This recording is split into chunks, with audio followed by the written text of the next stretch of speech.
Boa noite, eu gostaria de agradecer vocês pela presença que estão nos assistindo ao vivo e todos que vão assistir posteriormente também. Eu gostaria de agradecer ao Dr. Diego Silva Siqueira por estar aceitado o nosso convite e de dividir um pouco do seu conhecimento e experiência conosco hoje. Diego, é um grande prazer ter você aqui com a gente, viu? Bruna, o prazer é todo meu em compartilhar e aprender com vocês aqui no canal do Encontro com Gigantes.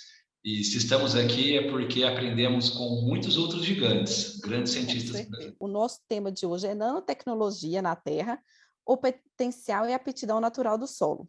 O Diego é doutor em agronomia pela Universidade Estadual de São Paulo, além de ser professor no programa de pós-graduação de ciência do solo na área de sensores e agrodata de ciência na mesma instituição.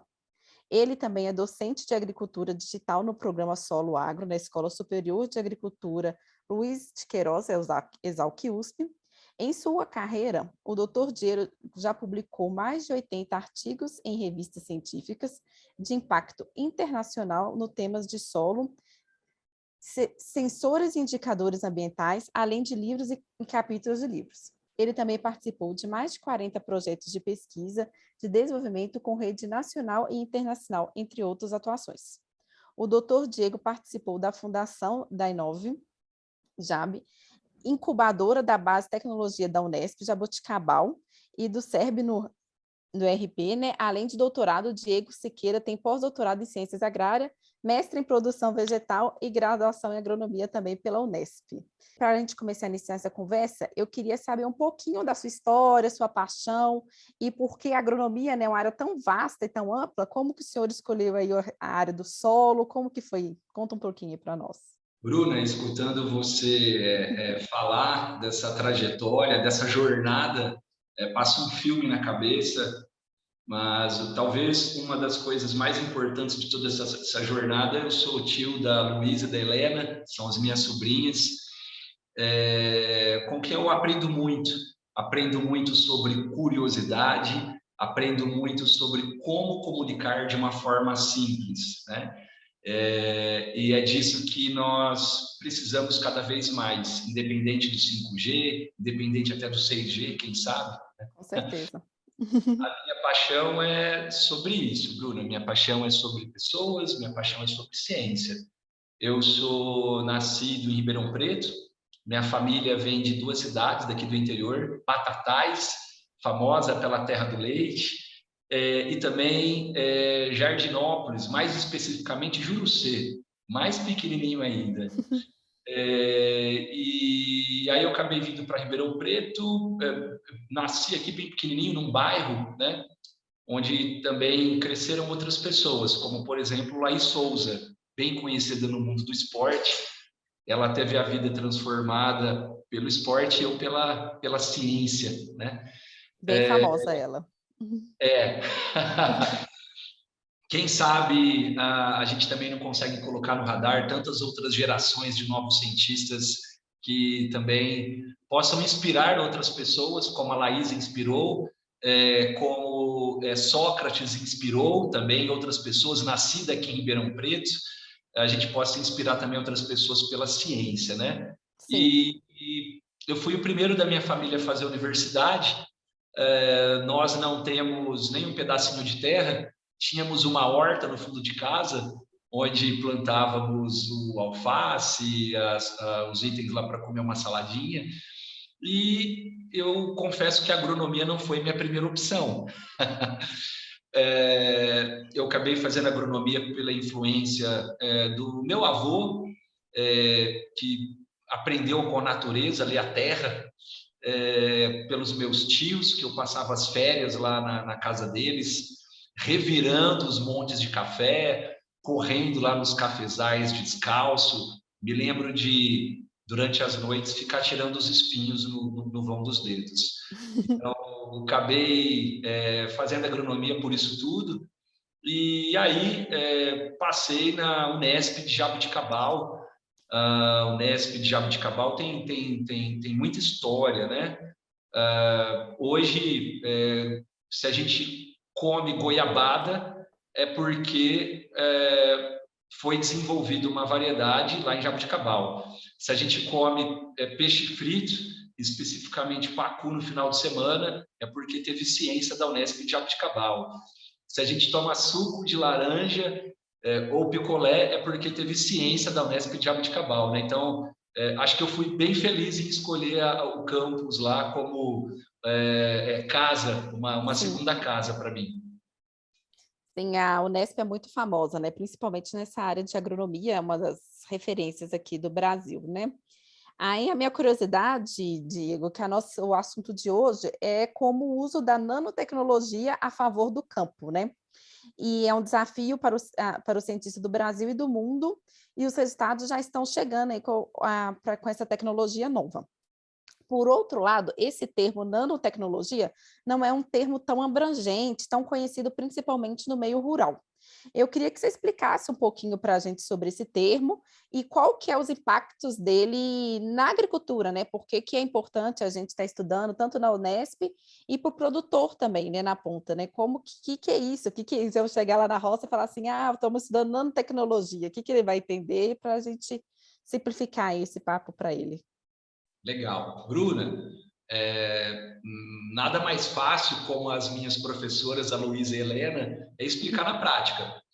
Se você está acompanhando a gente nessa transmissão, é porque você já é um usuário de nanotecnologia. A nanotecnologia está presente no chip do seu celular. A nanotecnologia está presente no circuito do seu tablet, da sua televisão. A nanotecnologia está presente no seu rádio, se você está escutando a gente, em algum outro equipamento. A questão é que talvez a gente não tenha uma dimensão da grandeza e tamanho das coisas, Bruno.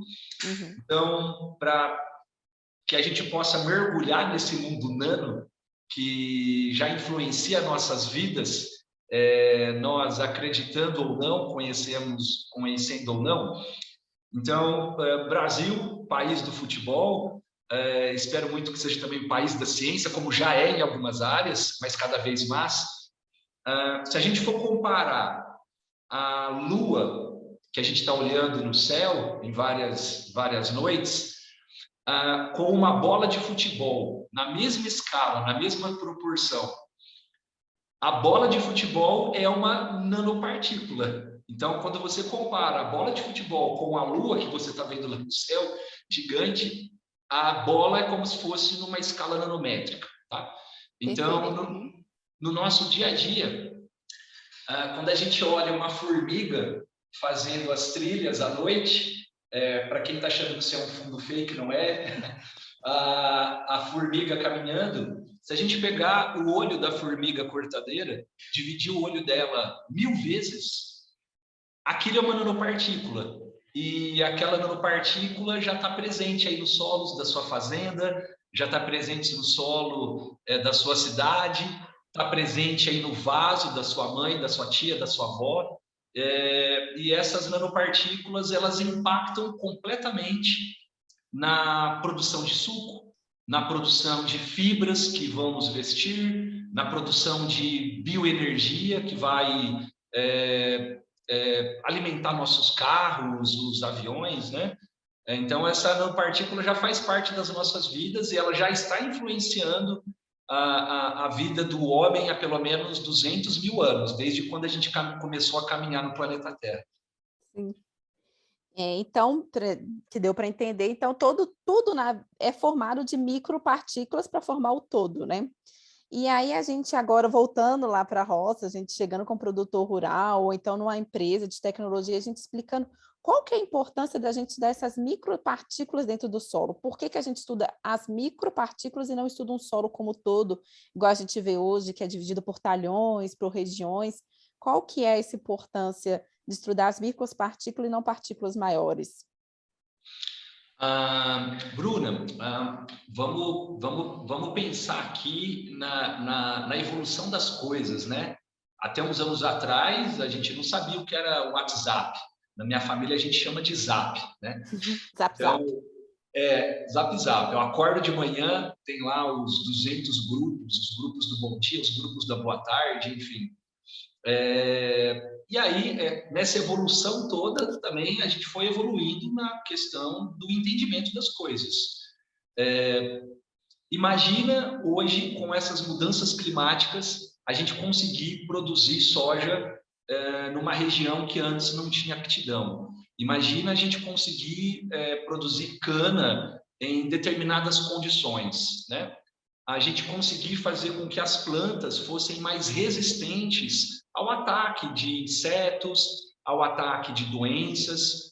Esses avanços para a produção de alimentos, para a produção agrícola, foi possível por conta do avanço genético e entender a genética dessas plantas.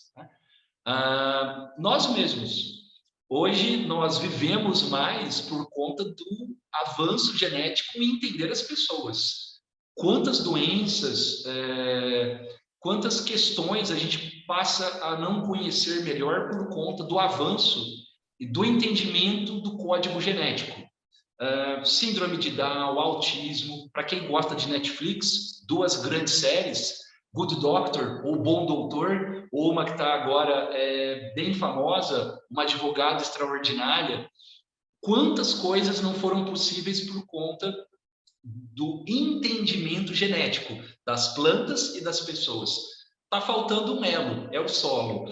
Então, quando a gente entende essas nanopartículas, essas estruturas muito pequenininhas, Bruna, é como se a gente estivesse fazendo um mapa genético da Terra.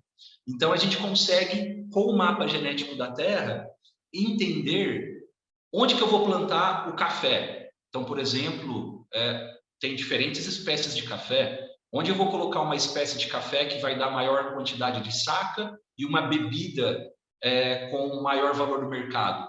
Onde eu vou colocar um clone de eucalipto que, além dele entregar metros cúbicos de madeira, ou seja, quantidade de madeira, ele também vai me entregar a quantidade de celulose por volume de madeira, né? Então, essa nanopartícula, ela é muito importante por isso. Eu costumo falar que talvez, mais do que agrônomo, eu acabo sendo um cientista de engenheiro de material. E o material que a gente acaba estudando é um dos mais abundantes do planeta Terra.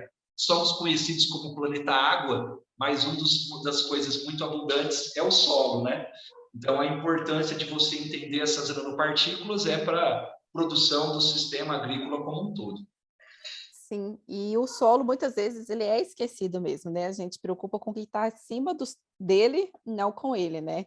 Eu acho que cada dia mais as pessoas estão se preocupando aí com a qualidade do solo, os produtores também estão trabalhando de forma mais consciente para gerar futuras gerações, né? E uma coisa que eu achei interessante, até lendo sobre o trabalho de vocês, é sobre esse poder magnético que o solo tem, né? Que quando a gente liga magnético, a gente sempre lembra um ímã. Aí eu queria que você falasse se é verdade, como que funciona, se todo solo tem esse poder magnético, ou se é só um ensaio que vocês fazem na filmagem, para a gente entender melhor mesmo sobre esse efeito magnético do solo. Legal. Bruna, os solos de qualquer lugar do planeta Terra, eles são formados por 4 coisas, né? Para quem gosta de cozinhar, eles são formados por minerais, são formados por água, são formados por gases e matéria orgânica. A parte mineral, ela compõe 50% dos solos de qualquer lugar do mundo. Essa parte mineral, quem está dentro dela são essas estruturas pequenininhas, essas nanopartículas que a gente apelida de DNA do solo. E aí, o que acontece? Essas partículas que a gente apelida de DNA do solo, elas têm propriedades. A própria cor. A cor do solo está relacionada com essas nanopartículas que dão a tonalidade mais vermelha, mais amarela. Essas nanopartículas, elas também estão relacionadas com a capacidade e o potencial do solo em trocar calor. Então, o solo esquentar mais rápido, se esfriar. Uma das propriedades dessas nanopartículas que já estão presentes nos solos é uma propriedade magnética. Então, vamos fazer um teste aqui. Coloquei um pouquinho de solo na mão. Isso aqui é um ímã, tá? Quando a gente passa o ímã sobre o solo, vocês vão ver que o solo gruda no ímã. Então, vocês podem fazer isso nos solos das suas fazendas. Isso é verdade. a mãe natureza vem fabricando essas nanopartículas há mais de 3 bilhões de anos. Então, quando muda a rocha, que é a mãe do solo, quando muda a quantidade de chuva, quando muda a temperatura, quando muda os micro-organismos, as bactérias e os fungos que estão presentes no solo, muda essa nanopartícula. E mudando essa nanopartícula, muda completamente a aptidão dos solos de produzir alimentos. Maravilhoso, achei muito interessante, vou até fazer quando eu for para a roça. E querendo entender melhor sobre esse projeto de você, sobre o projeto da sua empresa que foi desenvolvido, esse projeto foi desenvolvido na Universidade Estadual Paulista, né? Eu queria entender como que funciona essa técnica e como o agricultor pode se beneficiar. Então, além da gente demonstrar para ele, né, a importância das nanopartículas, como que ele se beneficia no campo com esse projeto? Muito legal sua pergunta.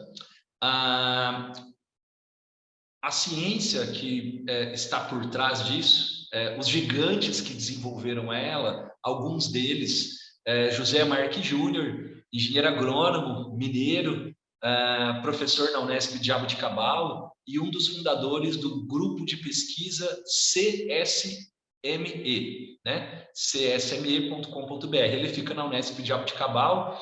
Foi lá que eu comecei a fazer minha iniciação científica, meus primeiros passos. Eu tive 3 convites de outros 2 cientistas. Newton LaScala, um físico que é professor na Unesp, hoje é uma referência no mundo na parte de mudanças climáticas e carbono no solo. O Newton me convidando para ir trabalhar, fazer iniciação científica com ele. Um outro cientista que me convidou, também professor na Unesp, foi Afonso Lopes, referência na parte de biodiesel, e o outro cientista foi o José Marques Júnior. E eu acabei indo para a parte de solos, né? Então, desde 2003, eu já trabalho com essa tecnologia, que vem sendo aprimorada na Unesp de Jaboticabal.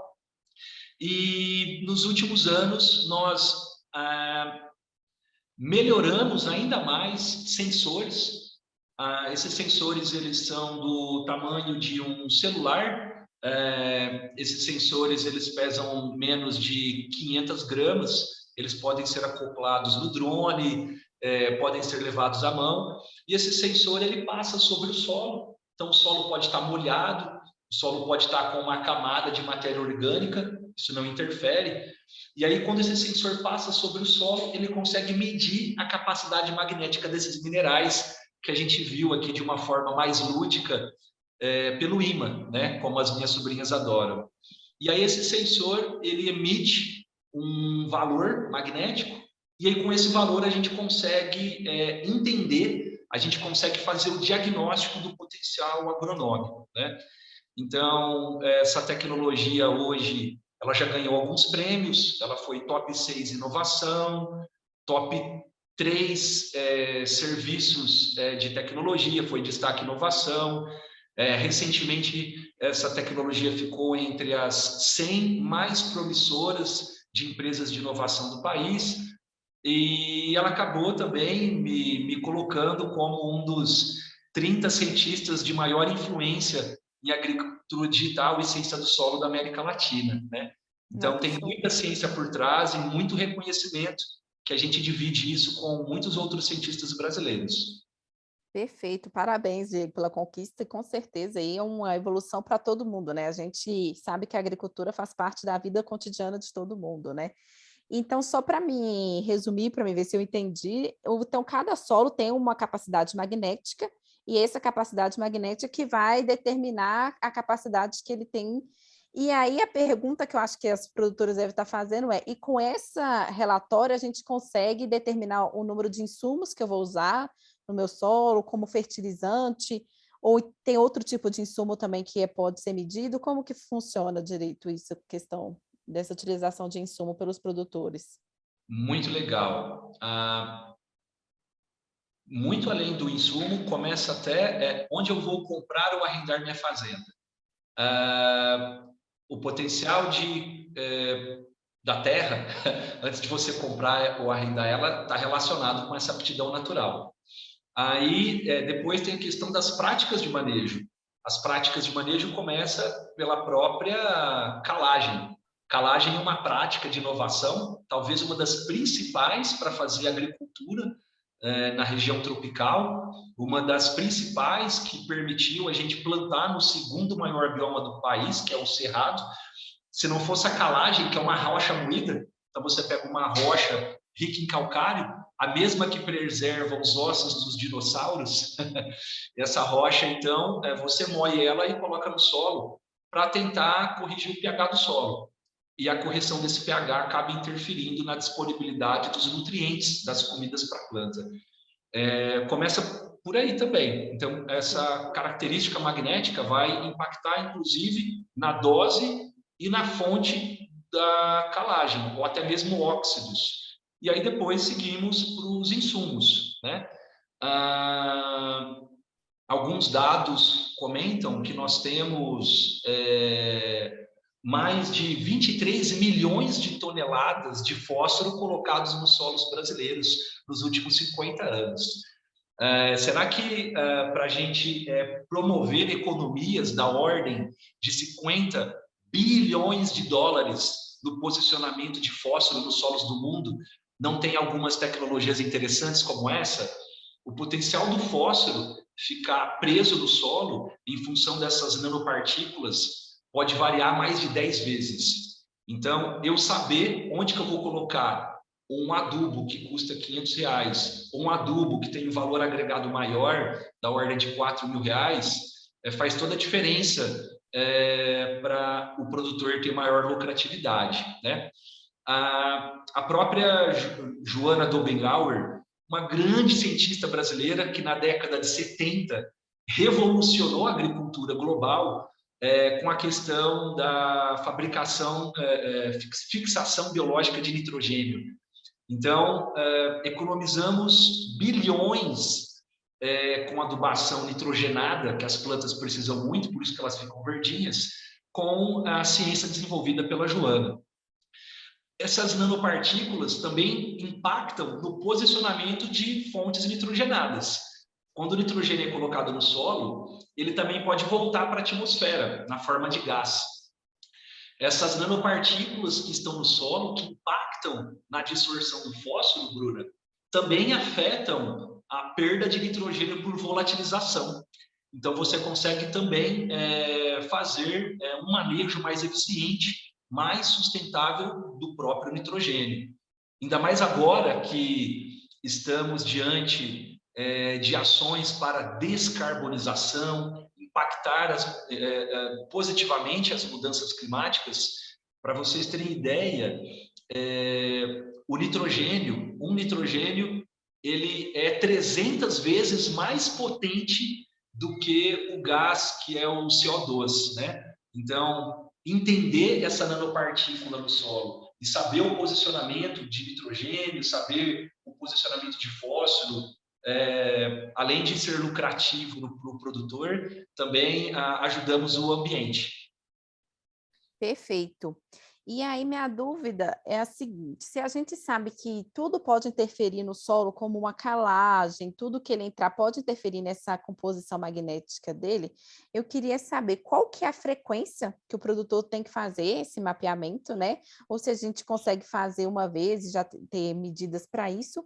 E qual que é o custo disso também para o agricultor? Se já é um custo viável, apesar de ser uma técnica muito interessante, ou se o custo é muito alto também, se já tem, né, alguns exemplos aplicados em campo, como que está hoje? Legal. Voltando um pouquinho, essa característica dessa nanopartícula, Bruna, ela não muda. Para ela mudar, é como se a gente tivesse que mudar o DNA da Bruna ou mudar o DNA do Diego. Então, para essa nanopartícula mudar, a gente teria que fazer uma terapia genética no solo. É possível fazer essa terapia genética no solo? Sim, já existem algumas tecnologias para isso, para mudar essa estrutura, tá? Então, na verdade, é um manejo, é isso que tem que ser adaptado. Então, por exemplo, o Diego, eu comecei lá no Simeone, como eu comentei, cresci lá, comecei a fazer karatê com 6 anos, numa academia, meu sensei, Sidney Vieira.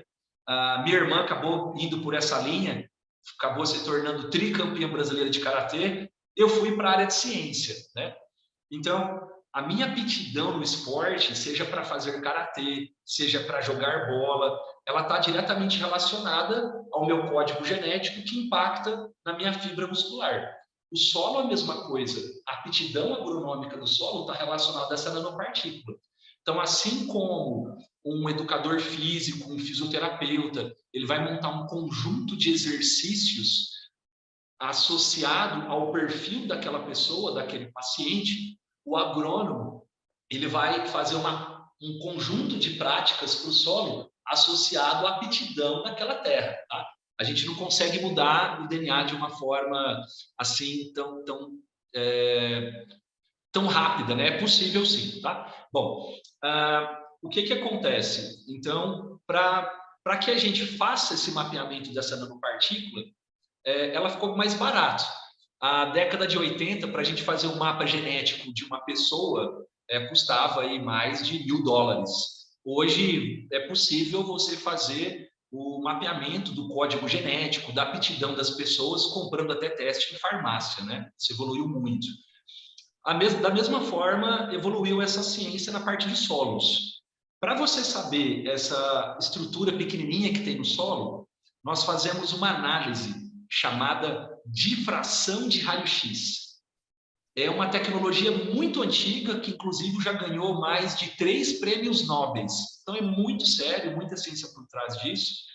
E para você fazer essa análise, o valor de investimento nesse método, que a gente chama método padrão ouro, é um investimento aí da ordem de R$ 1.000 a R$ 1.500 para a gente descobrir um conjunto de pelo menos 4, 5 minerais que tem numa amostra de solo.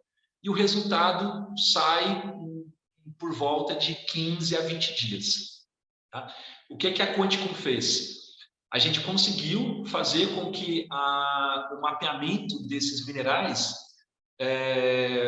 fosse possível de ser realizado em questões de segundos.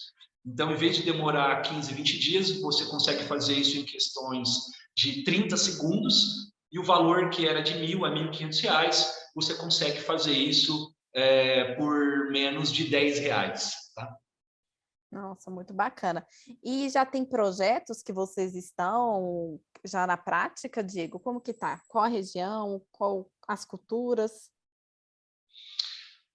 Hoje a gente tem uma base de dados que cobre mais de 50% do Brasil, e também empresas e parceiros que acreditam na ciência brasileira, especialmente na ciência do solo brasileira, muito competente.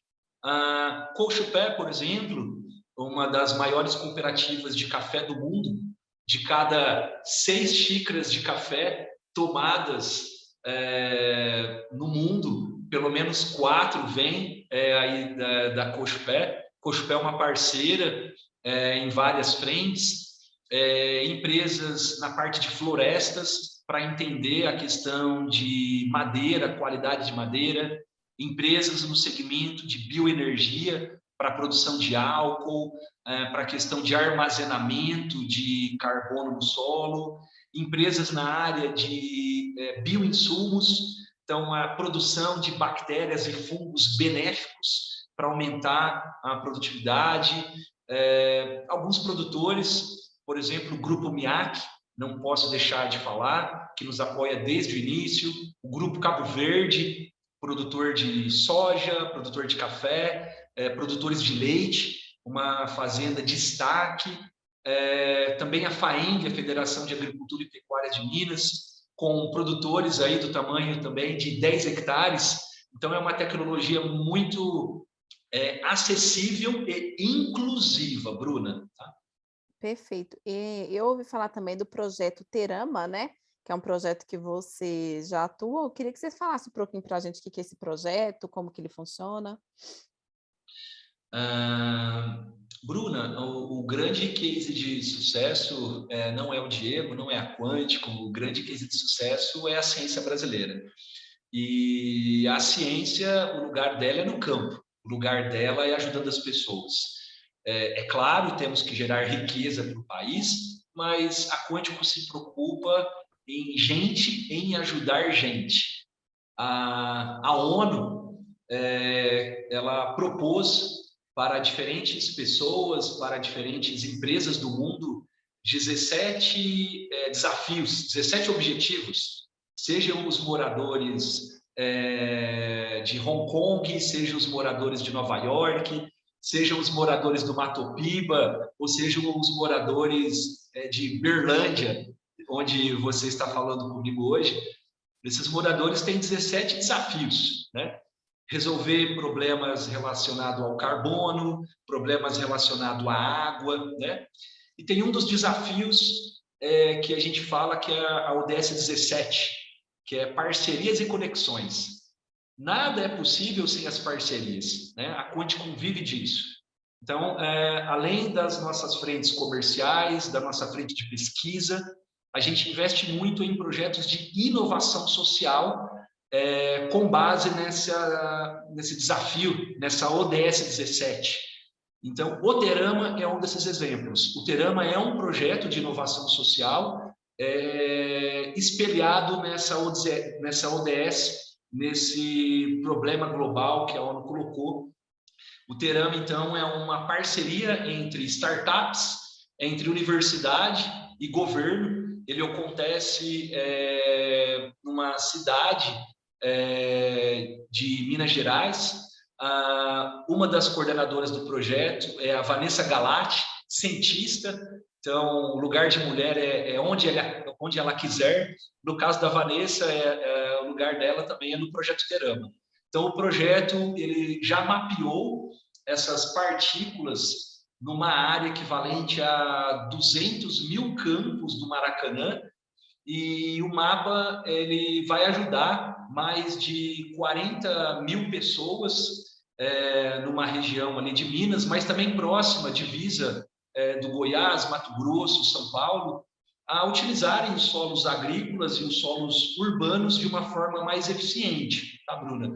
Então, como que a gente vai poder fazer a produção de proteína, seja proteína animal ou proteína vegetal, de uma forma mais sustentável, levando em conta esse mapa, né? Então, é disso que se trata o Projeto Terama, e a gente estamos abertos a parcerias, né? A parceria conosco, a ODS 17 fala disso, nós queremos fazer a conexão. Não estamos falando de conexão de 5G, nem de Bluetooth, estamos falando de conexão humana. Com certeza. Diego, assim, a gente queria parabenizar, né, pelo projeto, realmente é encantador ver a pesquisa brasileira criando corpo, porque muitas vezes a gente vê essa pesquisa distante do campo, só nos centros universitários, e a gente quer trazer isso cada vez mais, né? Tem um dado da FAO que fala que estima-se que a produção de alimento do mundo tem que aumentar 70%, né, para a população até 2050 para conseguir alimentar a população, e que nós, brasileiros, somos responsáveis para aumentar 40% dessa produção de alimentos. Então, assim, é uma responsabilidade muito grande para o Brasil, né? E dessa forma, a gente sabe que vocês estão contribuindo para esse aumento. Eu queria que você deixasse uma mensagem aí para os agricultores, para todo mundo que está nesse meio de produção de alimento, qual que é, né, uma mensagem de esperança que você queira deixar mesmo para a gente ir finalizando o nosso evento de hoje. Bruna, é um bom final dessa primeira conversa, mas início para várias outras, né?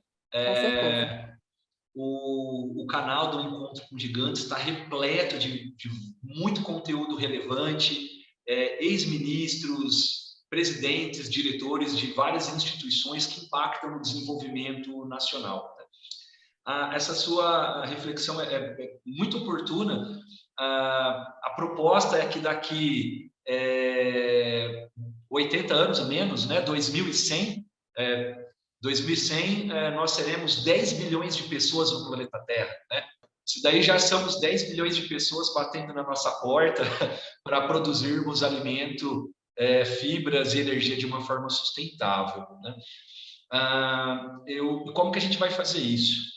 Eu cresci vendo o oceanógrafo Jacques Cousteau na TV Cultura aos domingos, numa televisão preto e branco com meu pai, Depois a minha adolescência vendo filmes sobre aeroespacial, vendo seriados como Cosmos, falando do potencial de vários outros países, como os Estados Unidos, a Rússia, na parte de entender o espaço, né? Desbravarmos outros lugares. Mas uma questão que eu quero trazer para quem está nos acompanhando é que quem entende de solo, principalmente solos tropicais, somos nós, os brasileiros. Ana Maria Primavera e Joana Dobrinauer já falavam muito sobre agricultura sustentável, já falavam muito sobre agricultura regenerativa, já falávamos muito sobre tantos termos que a gente vem falando hoje de uma forma mais inovadora, talvez até mais gourmetizada, digamos assim. Nós temos muita escola para isso. Então, que os produtores, que as empresas valorizem a ciência do solo brasileira. Temos muita tradição, temos muito conhecimento. Segundo números da própria FAPESP, que é uma entidade que financia a pesquisa no país, para cada R$ 1 investido na formação de cientistas como eu, na formação de pessoas competentes como a Bruna, são retornados para vocês mais de R$ 30. Para cada R$ 1 investido em entender o solo, segundo números do Tribunal de Contas da União, são retornados para a sociedade mais de R$ 100.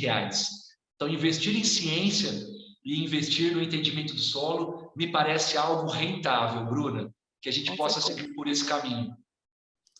Diego, eu que agradeço sua participação hoje no Encontro com Gigantes. Foi, assim, abrilhantador as suas ideias e pôde mostrar para a gente realmente um pouquinho mais de perto o que está acontecendo nas universidades, né? Eu acho que o intuito aqui do Encontro com Gigantes é isso mesmo, é trazer o conhecimento para a gente poder divulgar junto e colocar em prática, né? Não adianta o conhecimento ficar preso.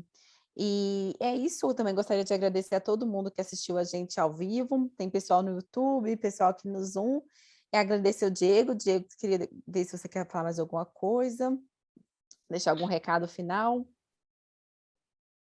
Fico à disposição para os próximos bate-papos, convido o pessoal a continuar nos acompanhando e sempre se lembrarem do solo. É no solo que tudo começa, é no solo que a vida começa. E é para lá que a gente volta também, né? Então, Como diz o sábio livro, do pó viemos, ao pó voltaremos, né, Bruna? Isso, nós temos uma pergunta aqui da Solange, Diego, eu vou ler para você. Como conseguimos esses dados e valores aplicados e retorno para a sociedade? Bom, eu não sei se ela está se relacionando à tecnologia da Quanticum ou à tecnologia dos solos como um todo. Vou começar dos solos como um todo.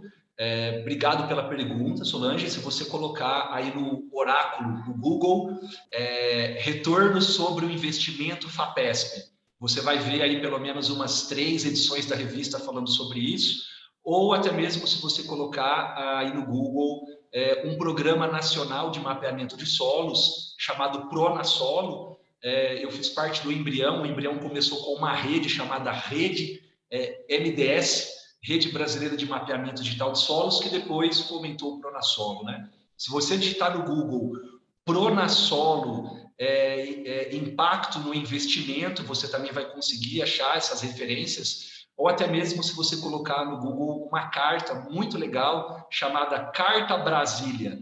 Ela também traz muito sobre esses comentários, uma carta apoiada pela Sociedade Brasileira de Ciência do Solo, aliás, tão antiga quanto a Sociedade Brasileira de Medicina.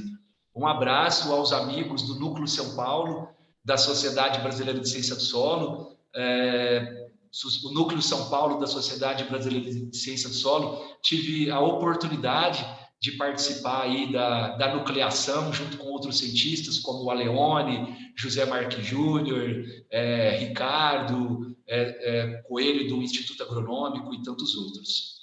A Solange mesmo que mandou para a gente, ela falou assim: os nossos produtores do Cerrado deveriam saber desses dados. Isso é fantástico. É verdade, também acredito, viu, Solange?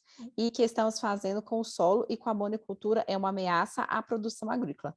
Parabéns pela brilhante explanação. Quer falar da sua opinião sobre o solo, monocultura, Diego? A gente tem que aprender a fazer a leitura do solo, Solange. Como eu comentei, essas nanopartículas surgiram há mais de 3 bilhões de anos. As primeiras bactérias, benéficas ou maléficas, surgiram 1 bilhão de anos depois dessas nanopartículas. E as primeiras plantas, as ancestrais dos cafezais, da soja, surgiram mais de 2 bilhões de anos depois das bactérias. Nós, o homem, surgimos nos últimos 200 mil anos e a gente aprendeu a fazer agricultura só tem 40 mil anos. Então, acho que a gente tem que aprender muito.